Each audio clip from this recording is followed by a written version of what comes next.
Halo teman-teman, sudah lama ya kita tidak jumpa.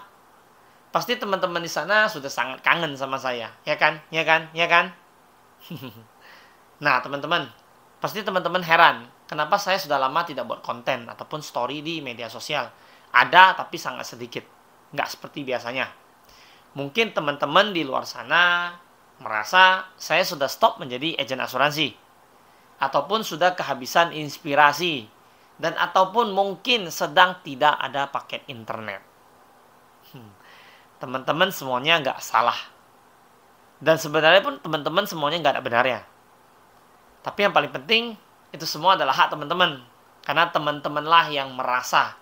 Jadi teman-teman ya boleh-boleh aja kalau teman-teman mau menebak. Namun teman-teman, jujur saja, yang pertama saya masih menjadi agen asuransi. Panindai Iji Life. Dan konten saya sebenarnya tidak hanya sekedar asuransi melulu. Ya, banyak hal.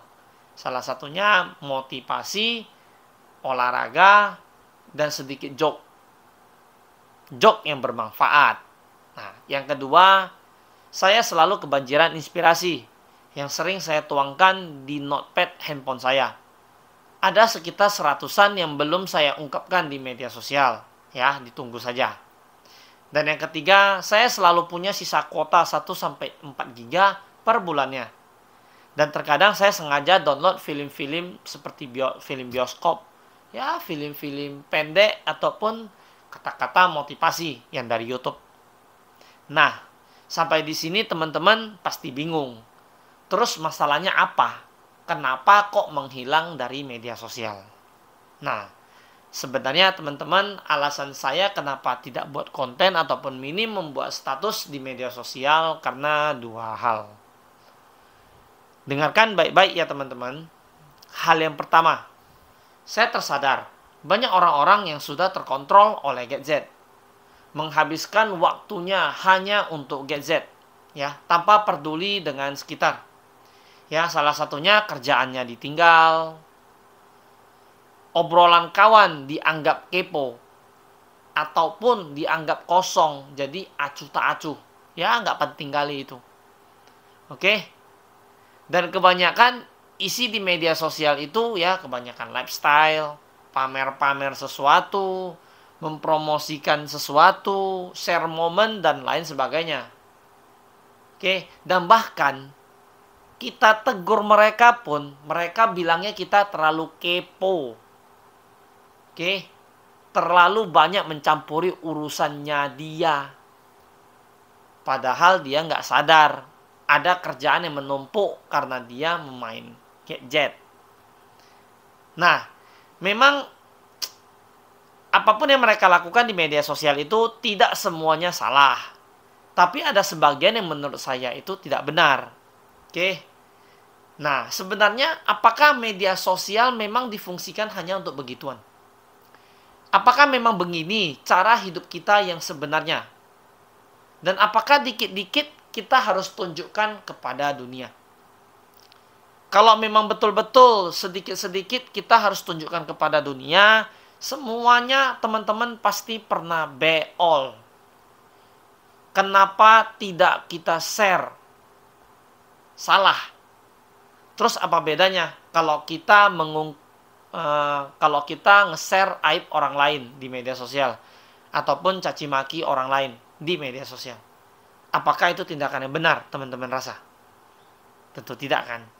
Nah, memang betul yang mereka lakukan itu adalah hak mereka dan tidak mungkin kita larang. Itu adalah kesenangan mereka sendiri dan saya sendiri pun sebenarnya memang dulunya demikian. Oke. Nah, di saat itulah saya tersadar. Baru-baru saja sih, sekitar 3-4 bulan yang lalu. Dan karena inilah saya terinspirasi ingin mengeluarkan kalimat seperti ini. Kontrollah gadgetmu, bukan gadget yang mengontrol dirimu. Lo itu manusia, gadget itu alat. Lo punya kuasa untuk kontrol itu alat, bukan sebaliknya. Itulah kenapa diriku serasa kayak kena tampar. Dan akhirnya saya seperti kayak menghilang dari media sosial. Simpelnya sih ya saya sadar sih akan diri saya sendiri. Ya, Disclaimer ya teman-teman, bukannya saya berfokus hanya untuk mengejek ataupun menghina teman-teman yang suka aktif di media sosial. Tidak. Ya, saya tidak bermaksud demikian. Sebenarnya itu adalah urusan teman-teman sendiri. Karena teman-teman punya hak penuh atas tindakan teman-teman sendiri. Tapi, sorry, saya tahu kita semua masing-masing punya otak. Dan kita tahu fungsi otak itu untuk apa. Dan itulah poin besarnya teman-teman. Nah, bagi saya pribadi, teman-teman, cobalah jadi manusia yang melakukan sesuatu yang lebih bermanfaat. Namun bukan bermanfaat hanya untuk diri sendiri, melainkan untuk orang lain juga. Ya, jangan hanya mementingkan diri sendiri. Ingat, karena orang lainlah kita bisa seperti ini. Baik atau buruk, itu semua adalah pilihan kita sendiri. Contohnya seperti gini. Pembisnis memerlukan pembeli. Oke? Dan pembeli memerlukan pembisnis. Jadi ada saling simbiosis mutualisme. Ya.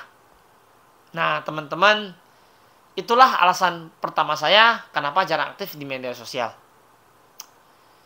Silakan tunggu alasan kedua saya di video berikutnya. Thank you, teman-teman.